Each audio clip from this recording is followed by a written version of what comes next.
Chers frères et sœurs, chers amis de partout, l'Église méthodiste évangélique de Montréal vous salue. En notre Seigneur et Sauveur Jésus-Christ, et vous invite à suivre depuis chez vous le culte préparé pour vous en la circonstance. Le Seigneur nous commande d'aller partout et de faire de toutes les nations des disciples. Son invitation répond encore aux exigences de l'heure. Venez à moi, vous tous qui êtes fatigués et chargés, je vous donnerai du repos. Nous vous souhaitons un bon culte et que le Seigneur vous bénisse abondamment.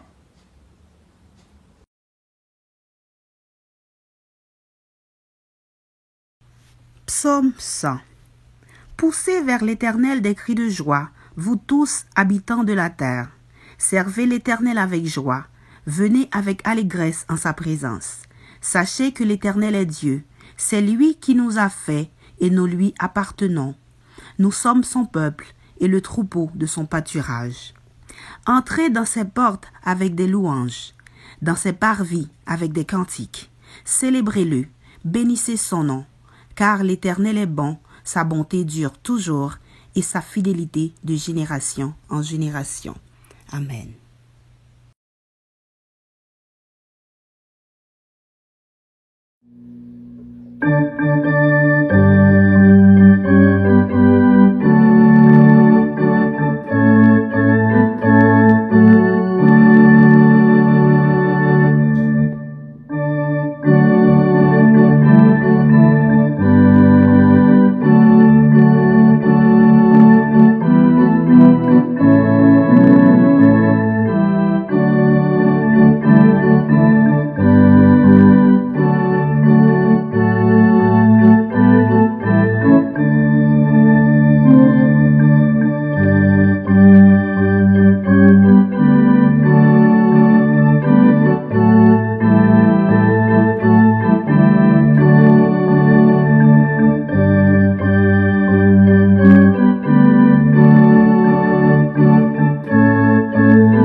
Alléluia, Alléluia, Alléluia, Alléluia, gloire au Seigneur.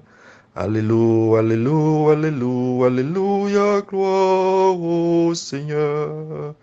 Gloire au Seigneur, Alléluia, gloire au Seigneur, Alléluia, gloire au Seigneur, Alléluia, gloire au Seigneur. Non pas à nous, Éternel, non pas à nous, mais à ton nom donne gloire à cause de ta bonté, à cause de ta fidélité. Dieu, Père Saint éternel, nous venons à ta présence pour t'adorer en esprit et en vérité. Comme le psalmiste le dit, tu es grand, tu es l'objet de toutes nos louanges. Nous t'adorons parce que nous sommes l'objet de ta bonté et de ta fidélité envers nous. Nous sommes convaincus que tu es grand et tu es digne de toute louange. Ce matin, à travers nos chants, nos prières et la méditation de ta parole, nous voulons rendre gloire à ton nom. Nous t'exaltons et nous nous prosternons devant toi, parce que toi seul tu es saint, toi seul tu es juste, toi seul tu es le Seigneur des seigneurs. Nous t'adorons parce que tu es notre délivrance. Nous exaltons ton saint nom, parce que tu es notre refuge, notre bon berger. Nous chantons gloire parce que nous t'aimons. Nous t'offrons ce culte d'adoration en reconnaissance de tous tes bienfaits envers nous. Nous sommes dans l'allégresse d'être en ta présence. Que ton nom soit béni et que ta bonté et ta fidélité durent à jamais. Car c'est à toi qu'appartiennent la louange, la gloire, l'adoration, l'honneur et la magnificence, dès maintenant et à jamais. Amen.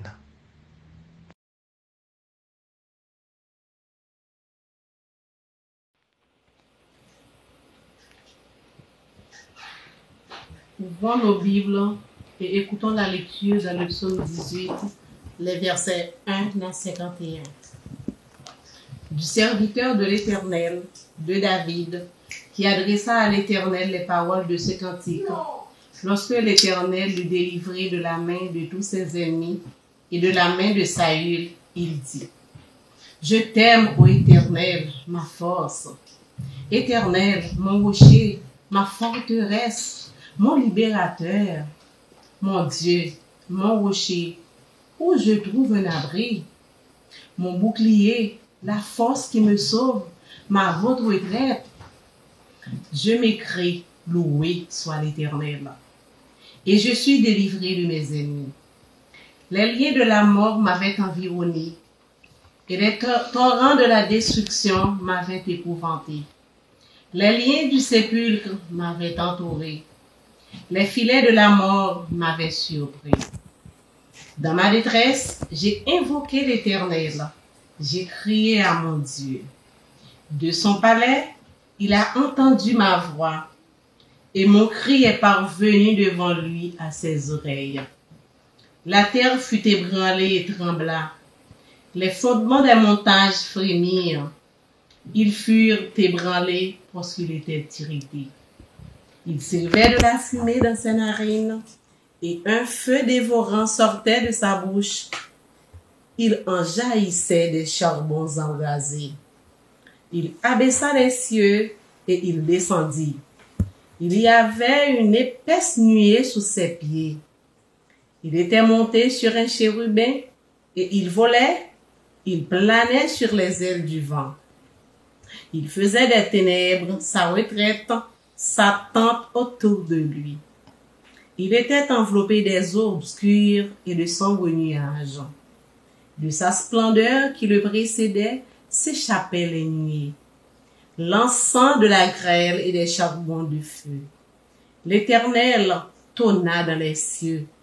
Le Très-Haut fit retentir sa voix, avec la grêle et les charbons de feu. Il lança ses flèches et dispersa mes ennemis. Il multiplia les coups de la foudre et les mit en déroute. Le lit des eaux apparut. Les fondements du monde furent découverts par ta menace, ô Éternel, par le bruit du souffle de tes narines. Il étendit sa main d'en haut, il me saisit, il me retira des grandes eaux. Il me délivra de mon adversaire puissant, de mes ennemis qui étaient plus forts que moi. Il m'avait surpris au jour de ma détresse, mais l'Éternel fut mon appui. Il m'a mis au large, il m'a sauvé parce qu'il m'aime. L'Éternel m'a traité selon ma droiture, il m'a rendu selon la pureté de mes mains, car j'ai observé les voies de l'Éternel. Je n'ai point été coupable envers mon Dieu. Toutes ses ordonnances ont été devant moi, et je ne me suis point écarté de ses lois. J'ai été sans reproche envers lui, et je ne me suis tenu en garde contre mon iniquité. Aussi l'Éternel m'a rendu selon ma droiture, selon la pureté de mes mains devant ses yeux. Avec celui qui est bon, tu te montres bon. Avec l'homme droit, tu agis selon ta droiture. Avec celui qui est pur, tu te montres pur. Et avec les perverses, tu agis selon sa perversité. Tu sauves le peuple qui s'humilie et tu abaisses les regards hautains. Oui, tu fais briller ma lumière. L'Éternel, mon Dieu, éclaire mes ténèbres. Avec toi, je me précipite sur une troupe en armes. Avec mon Dieu, je franchis une muraille. Les voies de Dieu sont parfaites. La parole de l'Éternel est épouvantée. Il est un bouclier pour tous ceux qui se confient en lui. Car, qui est Dieu si ce n'est l'Éternel? Et qui est un rocher si ce n'est notre Dieu? C'est Dieu qui me ceint de force et qui me conduit dans la voie droite. Il rend mes pieds semblables à ceux des biches. Il me place sur mes lieux élevés. Il exerce mes mains au combat et mes bras tendent l'ordre des reins. Tu me donnes le bouclier de ton salut. Ta droite me soutient et je deviens grand par ta bonté. Tu élargis le chemin sous mes pas et mes pieds ne chancellent point. Je poursuis mes ennemis, je les atteins. Je ne reviens pas avant de les avoir anéantis. Je les brise et ils ne peuvent se relever. Ils tombent sous mes pieds. Tu ceins de force pour le combat. Tu fais plier sous moi mes adversaires. Tu fais tourner le dos à mes ennemis devant moi. Et j'extermine ceux qui me haïssent. Ils crient et personne pour le sauver. Ils crient à l'Éternel et il ne leur répond pas. Je les broie comme la poussière qu'emporte le vent. Je les foule comme la boue des rues. Tu me délivres des dissensions du peuple. Tu me mets à la tête des nations. Un peuple que je ne connaissais pas m'est asservi. Ils m'obéissent au premier ordre. Les fils de l'étranger me flattent. Les fils de l'étranger sont en défaillance. Ils tremblent hors de leur forteresse. Vive l'Éternel et béni soit mon rocher. Que le Dieu de mon salut soit exalté. Le Dieu qui est mon vengeur, qui m'a assujetti les peuples, qui me délivre de mes ennemis. Tu m'élèves au-dessus de mes adversaires. Tu me sauves de l'homme violent. C'est pourquoi je te loue parmi les nations, ô Éternel, et je chanterai à la gloire de ton nom. Il accorde de grandes délivrances à son roi, et il fait miséricorde à son roi, à David et à sa postérité pour toujours. Parole du Dieu vivant.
Lisons dans le livre du prophète Ésaïe au chapitre 53.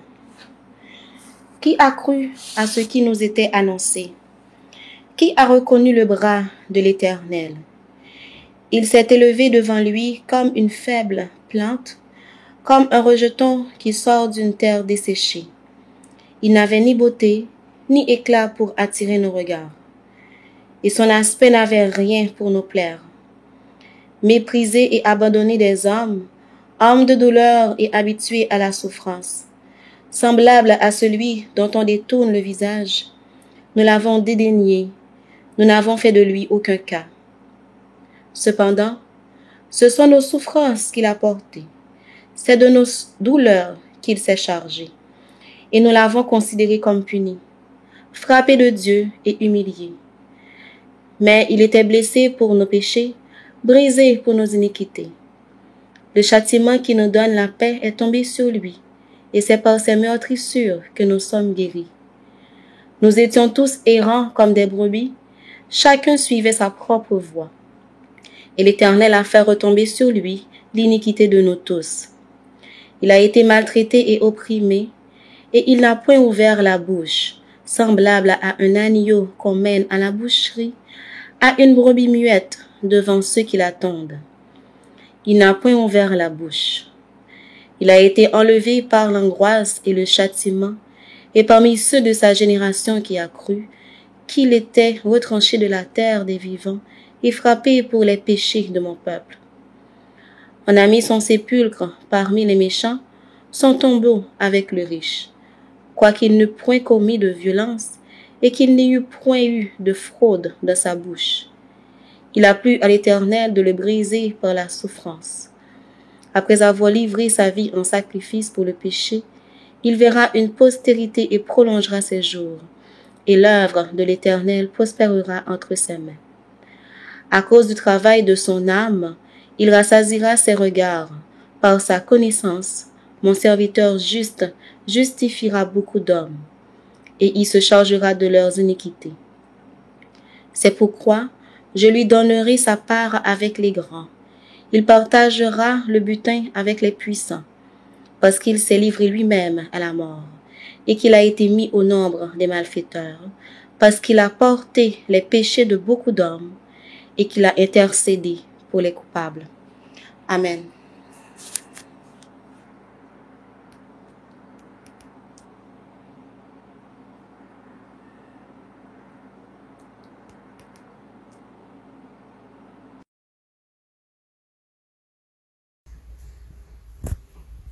La deuxième lecture se trouve dans 1 Pierre chapitre 5, les versets 1 à 11.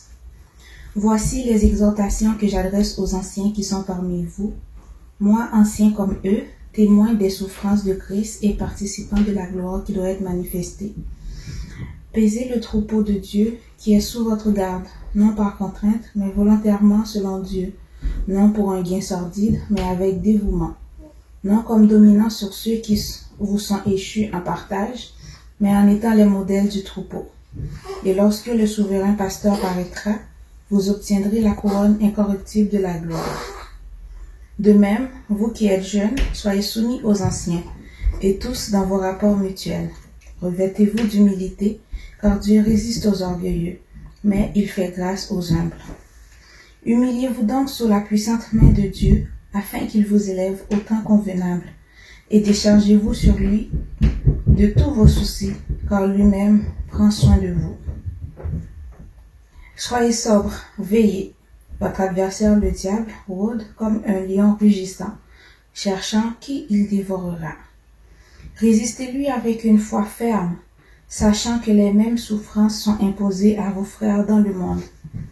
Le Dieu de toute grâce, qui vous a appelés en Jésus-Christ à sa gloire éternelle, après que vous aurez souffert un peu de temps, vous perfectionnera lui-même, vous affermira, vous fortifiera, vous rendra inébranlable. À lui soit la puissance au siècle des siècles. Amen. Parole du Seigneur.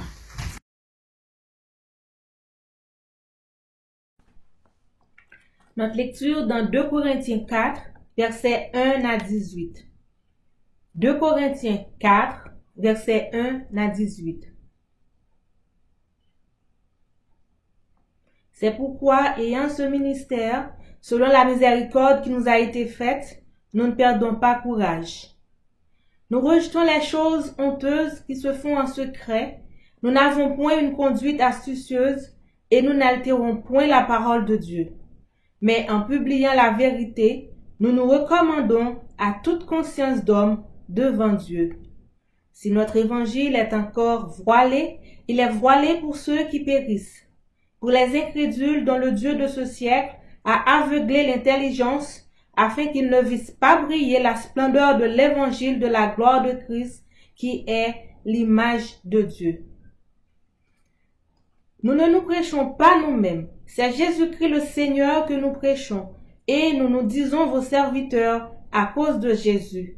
Car Dieu, qui a dit, la lumière brillera du sein des ténèbres, a fait briller la lumière dans nos cœurs pour faire resplendir la connaissance de la gloire de Dieu sur la face de Christ. Nous portons ce trésor dans des vases de terre afin que cette grande puissance soit attribuée à Dieu et non pas à nous. Nous sommes pressés de toute manière, mais non réduits à l'extrémité, dans la détresse, mais non dans le désespoir, persécutés, mais non abandonnés, abattus mais non perdus, portant toujours avec nous dans notre corps la mort de Jésus, afin que la vie de Jésus soit aussi manifestée dans notre corps. Car nous qui vivons, nous sommes sans cesse livrés à la mort à cause de Jésus, afin que la vie de Jésus soit aussi manifestée dans notre chair mortelle. Ainsi la mort agit en nous et la vie agit en vous. Et comme nous avons le même esprit de foi qui est exprimé dans cette parole de l'Écriture, j'ai cru, c'est pourquoi j'ai parlé. Nous aussi nous croyons et c'est pour cela que nous parlons, sachant que celui qui a ressuscité le Seigneur Jésus nous ressuscitera aussi avec Jésus et nous fera paraître avec vous en sa présence. Car tout cela arrive à cause de vous, afin que la grâce, en se multipliant, fasse abonder à la gloire de Dieu les actions de grâce d'un plus grand nombre. C'est pourquoi nous ne perdons pas courage. Et lors même que notre homme extérieur se détruit, notre homme intérieur se renouvelle de jour en jour. Car nos légères afflictions du moment présent produisent pour nous, au-delà de toute mesure, un poids éternel de gloire, parce que nous regardons non point aux choses visibles, mais à celles qui sont invisibles, car les choses visibles sont passagères et les invisibles sont éternelles. Que Dieu daigne bénir cette portion de lecture pour l'édification de nos âmes.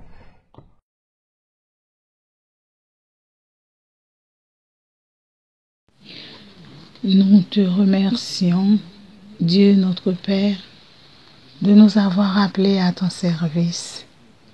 Seigneur, tu ne nous laisses pas seuls. Tu nous rappelles sans cesse ta présence.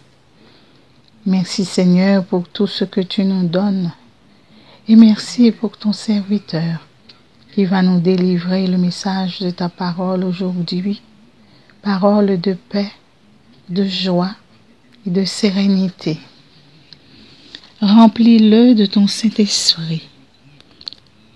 Seigneur, et accorde-nous la grâce de comprendre et d'être aussi remplis de toi en ce moment. Merci Seigneur pour tout ce que tu fais pour nous. Prière faite au nom de Jésus-Christ, notre divin Sauveur. Amen.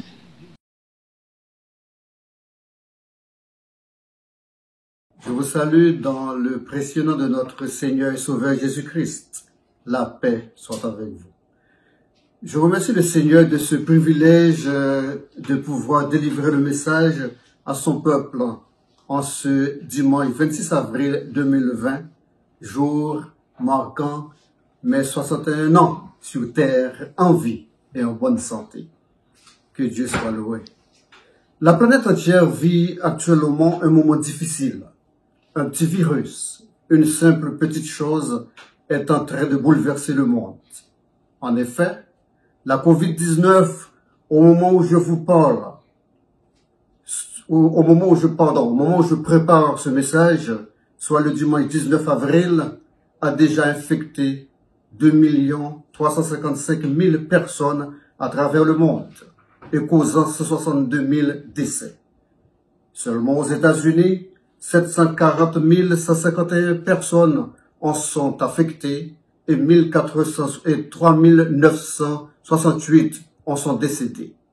Au Canada, par exemple, 33 382 personnes sont affectées et 1470 en sont décédées. Et chez nous, au Québec, 17 521 personnes sont affectées et 805 en sont mortes. Mes frères, mes sœurs, ce n'est pas une blague. Comme vous pouvez le constater autant que moi, ce n'est pas une mince affaire. Et c'est en ce moment d'angoisse et de soucis, comme ceux que nous vivons actuellement, qu'on pose beaucoup de questions. Je ne me fais aucun doute à l'idée que vous aussi, vous posez plein de questions, vous avez beaucoup de questionnements. Questions auxquelles vous n'avez pas de réponse encore et auxquelles probablement vous n'aurez jamais de réponse. moi aussi j'ai des questions. Je soulève la question suivante. Où est Dieu? Que fait-il en ce moment de Covid-19? J'aimerais que vous fassiez vôtre en ce moment une question que je soulève parmi tant d'autres, puisque c'est ensemble que nous allons répondre à cette question existentielle. Et pour ce faire, il y a une action à poser. Je vous invite donc à vous joindre à moi, afin qu'ensemble, nous puissions regarder cette invitation divine qui nous est formulée dans le livre de Pierre. 1 Pierre, chapitre 5, le verset 7. Déchargez-vous sur lui de tous vos soucis, car il prend soin de vous. Voilà donc le verset qui nous servira de démarche pour cette méditation de ce matin. Où donc est Dieu? Qu'est-il en train de faire en ce moment précis où la COVID-19 est en train de tuer nombre de ses enfants? Qu'est-ce qu'il fait pour ceux et celles qui se confient en lui, qui se soumettent à sa volonté totalement, et ceci quotidiennement? Il y a une action à poser. Il ne s'agit pas de demander que fait Dieu en ce moment, mais aussi et surtout, qu'est-ce que Dieu me demande de faire dans de telles circonstances. Nous devons savoir, chers amis, chers frères et sœurs, que Dieu est plus grand que nos problèmes, plus grand que nos difficultés, plus grand que nos questionnements. Il n'est aucune situation qu'il ne puisse arranger.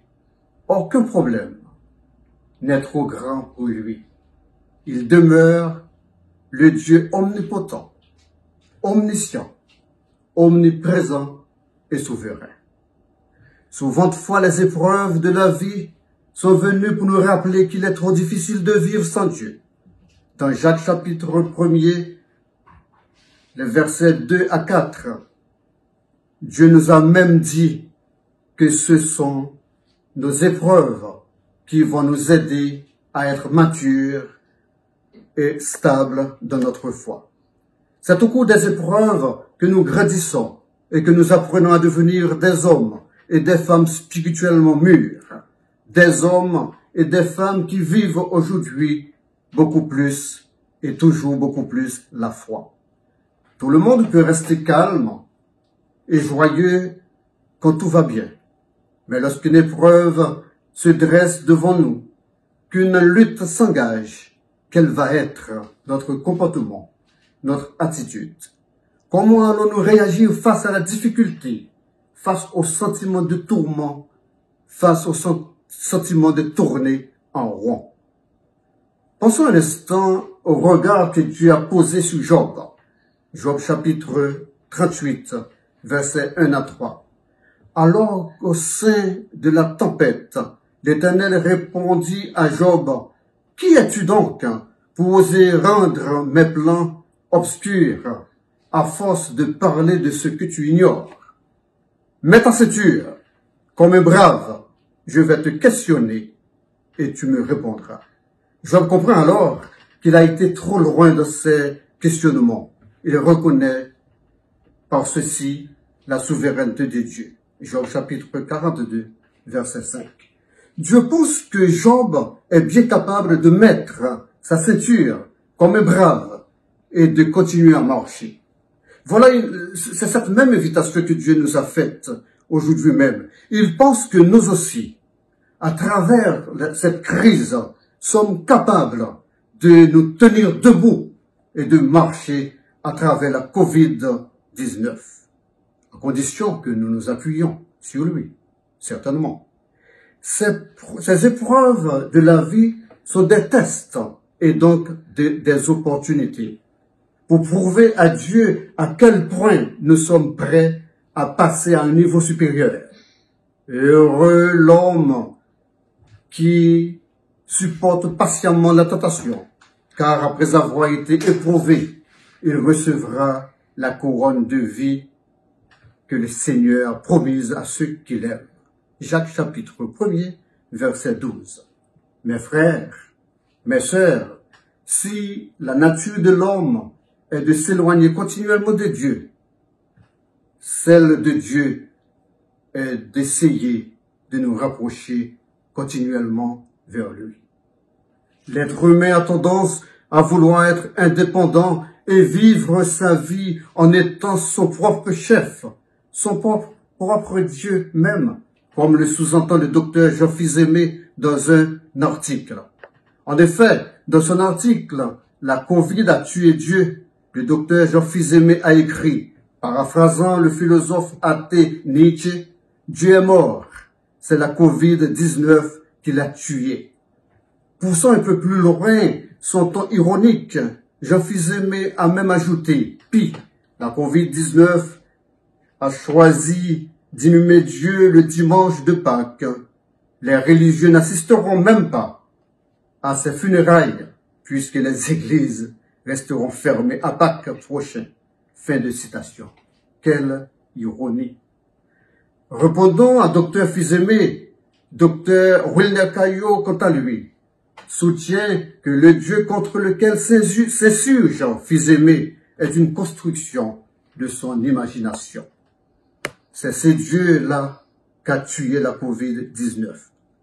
Pour ma part, si j'avais un conseil à donner à Dr Fils-Aimé, ce serait de lui dire de ne jamais confondre le Dieu de la religion avec le Dieu créateur. Souvent de fois, les épreuves de la vie sont venues pour nous rappeler qu'il est trop difficile de vivre sans Dieu. Comme j'avais dit tantôt, ces épreuves vont nous aider à grandir, à avoir de la maturité. Et lorsque nous traversons les moments les plus durs de notre vie, c'est à ce moment-là que nous sommes enclins à écouter Dieu nous parler.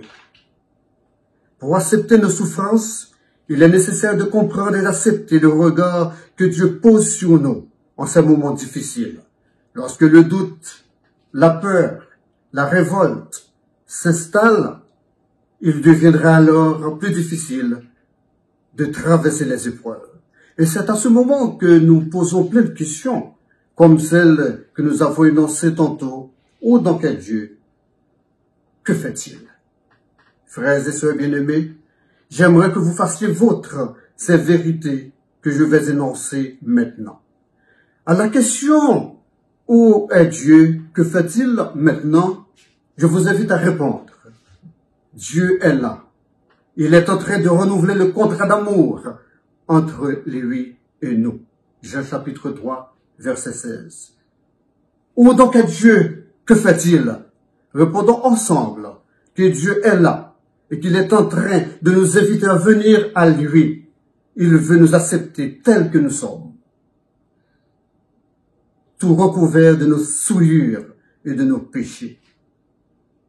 Où donc est Dieu? Que fait-il? Dieu est là. Il est en train de nous donner toute son attention en ce moment de solitude. Où donc est Dieu? Et que fait-il? Il est là. Il est en train de nous préparer une place sécuritaire pour l'après-Covid-19. La Bible nous enseigne que Dieu est tout-puissant et que personne ne peut limiter son pouvoir. Job chapitre 37, verset 23. Ésaïe 40, verset 26. Cependant, Dieu n'utilise pas sa puissance pour tout maîtriser, par exemple. La Bible nous dit que Dieu s'est retenu d'intervenir contre l'empire de Babylone, un ennemi de son peuple. Ésaïe 42, verset 14. Pareillement, Dieu peut choisir aujourd'hui même de tolérer ceux qui utilisent leur libre arbitre pour faire le mal au monde entier. Mais sachez que Dieu ne laissera pas faire indéfiniment. Psaume 37, versets 10 à 11. En choisissant d'obéir à Dieu, chers amis, en choisissant de faire sa volonté et de nous y soumettre entièrement, Nous pouvons être pressés de toute manière, mais nous ne serons pas écrasés. Désemparés, mais non désespérés. Persécutés, mais non abandonnés. Abattus, mais non perdus. 2 Corinthiens chapitre 4, verset 8, 9. De telle sorte que les problèmes sont venus, les difficultés sont venues, tout le monde est venu, persécution est venue, nous gardons en face, et puis nous disons que nous pas paix. Nous mettons fait trembler autant vous voulez. Nous mettons fait une grimace autant vous voulez. De sorte que tout courage de nous camper devant nous, en face yo, pour nous dire nous camper, nous chita en basel, nom qui te créé terre avec ciel là. Nous chita en basel, nom qui connaît qui l'aime te fait et qui l'aime pour nous quitter terre. Pour nous garder en face, pour nous dire Satan a tout acolyte lio, soit qu'on de nous, soit qu'on de moins, c'est ouem. Par contre qui l'aime te fait, ou par contre côté me sorti, ou par contre qui l'aime quitter ça, c'est le bon Dieu papa qui décide toute bagaille qu'on est qui l'est, m'a quitté ça. N'a gardé Satan en face, à tout acolyte lio, pour nous dire si bon Dieu créé nous sous terre, pas décider, retirer un grand cheveu dans tête nous, c'est pas lui-même qui t'a qu'à venir décider faire une paix. Dis-moi quand on campé aujourd'hui, dans le temps COVID-19 là, m'a dit comment on peut comporter pour sortir là-dedans. Que faites-vous en ce moment? Sur qui portez-vous votre regard inquiet en ce moment précis? Quelle est votre perception de Dieu? Quelle idée vous faites de Dieu? Chers frères et sœurs, si il y a une petite phrase, nous ramène Kembe, parmi tout samedi là, pour nous méditer pendant toute semaine, c'est bien celle-ci. C'est notre perception de Dieu qui va déterminer la façon dont nous allons traverser ces épreuves de la vie. Avec quel Dieu avons-nous affaire présentement? Est-ce qu'avec un Dieu aimant pour nous suivre notre misère, prenons soin de nous quotidiennement, en tout temps, ou un Dieu cruel ne s'occupant pas de nous? Est-ce que bon Dieu nous gagne aujourd'hui à son bon Dieu qui est bon, plein de miséricorde, ou bien un bon Dieu méchant qui sans pardon? Est-ce que son bon Dieu qui prêt pour la septaine, genouillé, sans force et sans soutien? Ou bien un bon Dieu qui rejette nous loin de sa face à cause de nos péchés? Est-ce un Dieu intimement présent qui nous accueille chaleureusement? Ou un Dieu absent et distant? Est-ce un Dieu digne de notre confiance? Ou bien son bon Dieu dans qui nous n'avons aucune confiance?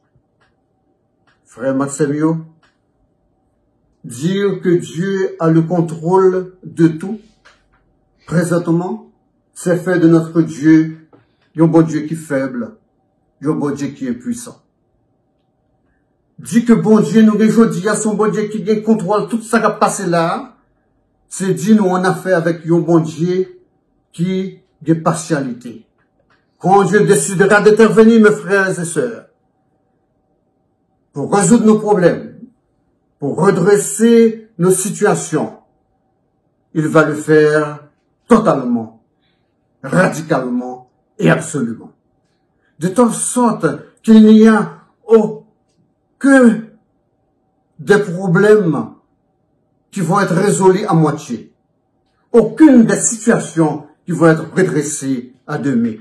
Il va le faire totalement, radicalement et absolument. Dans ce sens, bon Dieu nous voulait pour résoudre le problème nous, c'est bon Dieu nous mettait 2 mains, c'est bon Dieu nous baille 2 pieds, c'est bon Dieu nous baille 2 jets, et puis nous sortir pour nous commander, il faut le venir résoudre le problème nous les nous. C'est bon Dieu ça nous inventé dans la tête nous, et que nous chita, nous décider tout ça n'a fait sous terre, à côté nous voulait, fait ça nous voulait, et puis coup pied nous marrer, coup baille la mangomé en bas pied nous, en bas main nous, non main nous par contre ça que nous fait, nous demander pour intervenir et résoudre le problème nous tout de suite. Ça n'a pas marché comme ça. Mes frères, mes sœurs, la nature de Dieu ne change pas. ses caractéristiques non plus. Il reste le Dieu omnipotent, omniscient, omniprésent. Le Dieu que vous devez tuer, mais vraiment tuer et enterrer, c'est le Dieu imaginaire que nous inventons dans boîte tête nous, qui doit résoudre le problème nous, les voulons, nous décider comment les voulons. Ce Dieu-là, vous devez le tuer et l'enterrer. Mais le Dieu authentique, le vrai Dieu, n'intervient pas de nos affaires, j'en ouvre les nouvelés, et pour le résoudre, j'en ouvre.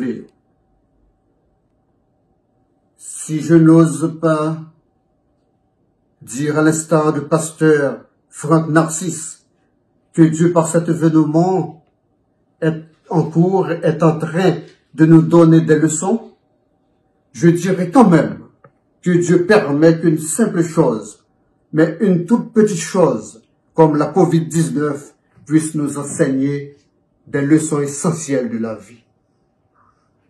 Première leçon que bon Dieu permette que COVID-19 là-bas nous, c'est par rapport à l'emploi de notre temps. Dieu nous laisse apprendre par la COVID-19 que nous n'avons pas autant de temps que nous pensons avoir pour vivre. Nous pensons que nous avons assez de temps devant nous pour jouir et profiter de la vie. Jouir et faire profiter de la vie aux autres. Mais une petite chose, une simple petite chose vient nous rappeler que nous n'avons pas vraiment autant de temps que nous pensons avoir pour vivre. La COVID-19 nous rappelle que la vie est courte, vraiment plus courte que nous le pensons. La deuxième leçon que la COVID-19 nous donne, c'est la maîtrise de tout. Ah oui, et nous pensons avoir le contrôle sur notre vie, sur notre environnement, sur notre économie. Mais un virus, un simple petit virus, vient bouleverser l'ordre mondial, changeant radicalement nos habitudes de vie, nos façons de penser. Ce petit virus nous rappelle que seul Dieu a le contrôle de tout. La troisième leçon que Dieu permet à ce virus de nous enseigner, c'est la volonté de Dieu. Ah oui, nous pensons que nous pouvons faire ce que nous voulons, quand nous voulons. Combien sont nombreux ceux et celles qui nourrissaient et caressaient de très gros projets, de très beaux projets de voyage, de construction, d'achat de bateaux, d'achat de nouvelles maisons. Mais un petit virus, une toute petite chose, vient nous rappeler que c'est la volonté de Dieu qui doit s'accomplir dans nos vies. La quatrième leçon que Dieu permet à ce petit virus de nous donner concerne notre destinée. Nous devons apprendre via la COVID-19 que nous devons arrêter de penser que nous sommes maîtres de notre destinée. Nous pensons que nos progrès technologiques peuvent nous garder en vie beaucoup plus longtemps et beaucoup plus jeunes. Nous sommes prêts à dépenser des fortunes pour nous refaire le visage, pour faire de nous une plus belle personne, n'est-ce pas? Mais une petite chose, un tout petit virus vient nous rappeler que nous ne maîtrisons rien, mais absolument rien, que Dieu seul a la maîtrise de notre destinée. La cinquième leçon concerne le rapport de supériorité que nous entretenons avec nos semblables. Nos belles maisons, nos belles voitures, nos multiples diplômes, notre compte en banque bien garni, notre couleur de peau, notre rang social ne font pas de nous des personnes supérieures aux autres. Non. Mais il a fallu qu'un simple petit virus, une toute petite chose insignifiante, vienne nous rappeler que nous ne sommes que des hommes égaux devant la souffrance, devant la maladie et devant la mort. La 6e et dernière leçon que Dieu permet à ce que ce virus nous enseigne concerne le pouvoir de nos religions.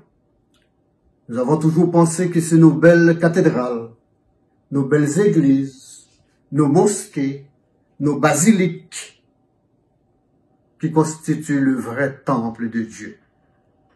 Ce petit virus vient de nous rappeler que c'est nous, notre corps, qui est le temple de Dieu. Et nous pas qu'à faire ça, nous voulons conne, puisque c'est ce temple de bon Dieu. À preuve, c'est que toutes les autres basiliques, cathédrales, mosquées, églises sont actuellement fermées. La seule église qui reste ouverte pour recevoir Dieu, pour que les chrétiens authentiques aillent l'adorer en esprit et en vérité, reste nous, les hommes, puisque nous sommes le temple de Dieu, le vrai temple de Dieu. Ce petit virus nous rappelle que notre corps est le temple du Saint-Esprit. Ce virus, cette simple petite chose invisible à l'œil nu, nous rappelle que les croyants, comme les incroyants, les riches, comme les pauvres, les noirs, comme les blancs, les hommes, comme les femmes, les vieillards, comme les enfants, peuvent tomber malades et peuvent mourir. Que le pouvoir de la vie est entre les mains de Dieu et entre les mains de Dieu seul. Que ces leçons de vie que Dieu permet à ce virus, peu importe son origine, peu importe sa nature, qu'il soit naturel ou fabriqué de main d'homme dans un laboratoire, Dieu permet à ce virus de nous enseigner que nous devons nous rapprocher chaque jour de lui, davantage. Et que c'est pas belle caille nous, c'est pas fortune nous, c'est pas richesse nous, c'est pas couleur peau qui fait de nous rien. Mais c'est poussière, n'a tourné dans poussière. Que ces leçons de vie que nous donne ce petit virus continue à faire nous réfléchir pour nous connaître que nous pas rien et que nous devons soumettre nous entièrement à la volonté de Dieu et quitter le diriger nous, Jean le voulait, mener la vie nous, Jean nous voulait. Et c'est là seulement, dans conditions ça, nous sommes capables de venir des serviteurs et des servantes authentiques qui prêtent pour adorer Dieu en esprit et en vérité. Qu'il en soit ainsi pour vous. Amen.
Bien-aimés dans le Seigneur, prosternons-nous devant le trône de grâce. Pourquoi les nations diraient-elles, où donc est leur Dieu? Tandis que toi, Seigneur, notre Dieu, toi le Pantocrator, toi qui es le Dieu Tout-Puissant, tu es au ciel et tu fais tout ce que tu veux. Nous voulons ce matin nous approcher devant toi pour te remercier d'abord pour ton serviteur, le frère Jocelyn Paul, que tu as utilisé ce matin, Seigneur, pour la proclamation de ta parole. Oh oui, Seigneur, il fête aujourd'hui même un nouveau printemps. Et quelle belle façon de te dire merci dans cette prédication. Merci Seigneur de l'avoir utilisé, ce que tu continueras de faire pour ta gloire. Au nom de Christ, oui Seigneur, tu le feras. Tu veux que tes enfants soient des intercesseurs, à l'instar d'Abraham, à l'instar de tout cela, de Néhémie Seigneur, des gens qui ont intercédé pour des villes. Oui, Seigneur, tu veux que nous, aujourd'hui, intercédions pour le monde entier. Oui, Seigneur, nous aurions pu prier pour les croyants, prier pour nous-mêmes, prier pour ceux-là qui, en Haïti, te craignent. Et lorsque nous savons que tu fais pleuvoir sur les bons, sur les justes et sur les méchants, lorsque de ta parole, nous savons que tu abrèges les calamités, les souffrances à cause des élus. Nous prions, Seigneur, pour que tu nous fasses grâce, pour que tu touches ce monde en détresse, pour que, Seigneur Dieu, tu nous fasses découvrir un remède à nos maux. Il y en a un, Seigneur Dieu, qui nous frappe et que ces derniers temps, nous en pleurons.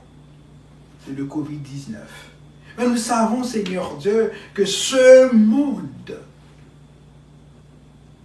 oui, est en proie à beaucoup de maux, à beaucoup de calamités, à beaucoup de souffrances, Seigneur. Et nous prions que tu intercèdes. Mais particulièrement aujourd'hui, Seigneur, que tu fasses un miracle pour nous avec le Covid-19. Que tu fasses, Seigneur Dieu, un miracle aujourd'hui même. Que tu nous aides à découvrir un remède. Nous savons, Seigneur, qu'à côté de ce problème, de ce fléau, de cette pandémie, plusieurs de tes enfants connaissent d'autres problèmes dans leur vie, Seigneur Dieu.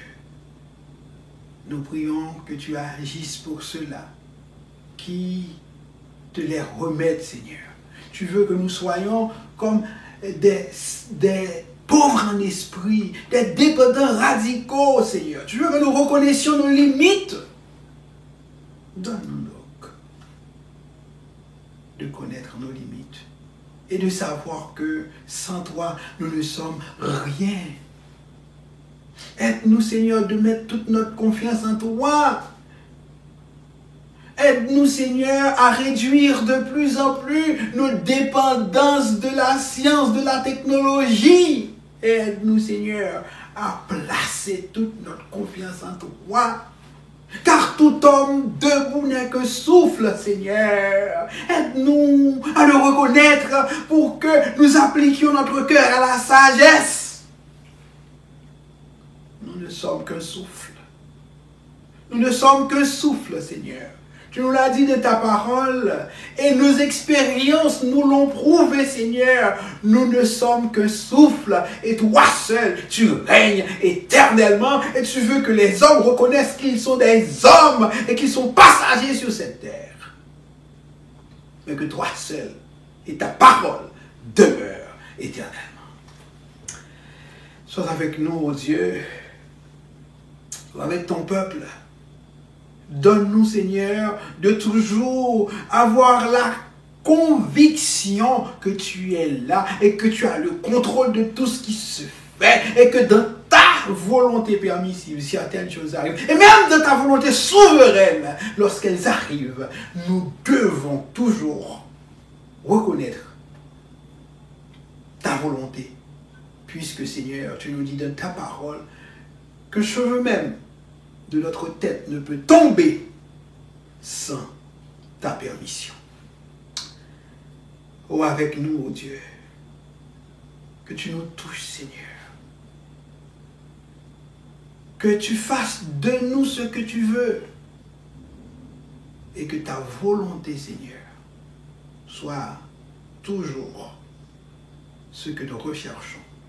Et que la nôtre soit servante de la tienne. C'est au nom et par les mérites de Christ ton Fils que nous t'adressons cette prière. Lui qui vit avec toi dans l'unité du Saint-Esprit. Amen. Et bien aimés, nous allons vous inviter à vous lever pour la bénédiction finale. Recevons la bénédiction. Que la paix et la grâce de Dieu, qui surpasse toute intelligence, notre Dieu créateur, notre Dieu trinitaire, Père, Fils et Saint-Esprit, nous garde, nous protège, nous conserve la vie. Que cette bénédiction descende en abondance sur nos maisons. Que cette bénédiction se transforme en guérison pour ceux qui sont malades, en réconfort pour ceux qui sont découragés et un miracle pour ceux qui attendent du Seigneur. Un miracle. Que cette bénédiction soit sur vous dès à présent et pour toujours. Amen. Amen. Amen.